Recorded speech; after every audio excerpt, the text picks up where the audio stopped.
Kryetari i Bashkisë Shkodër, Benet Beci, ka njoftuar nisjen e punimeve për ndërtimin e strehëzës së tretë për qend e Ndacak, një investim që synon menaxhimin më të mirë të situatës dhe rritjen e sigurisë për qytetarët.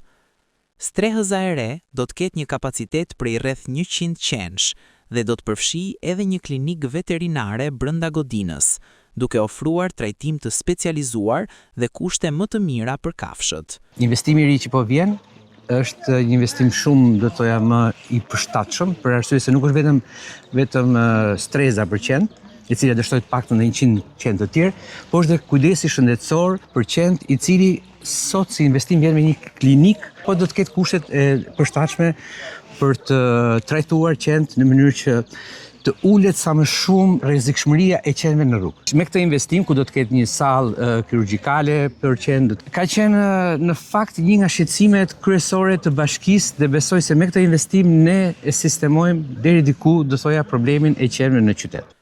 Drejtori i shërbimit veterinar, Sokol Malaj, u ndal në detaje konkrete të projektit që po zbatohet, duke theksuar rëndësinë e kësaj infrastrukture për rritjen e kapaciteteve në trajtimin, kontrollin dhe menaxhimin e qenëve e Ndacak në territor. Një ambient adoptimi për ta, dhe para përgatitjes të tyre, pra do të plotësohen të gjitha kushtet për një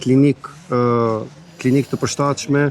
për një stre e cila është me shumë vlerë për qytetin. Ky investim pritet të ndikojë drejt për drejt në zgjidhjen e problematikës së qenëve e Ndacak dhe në përmirësimin e sigurisë publike në qytetin e Shkodrës.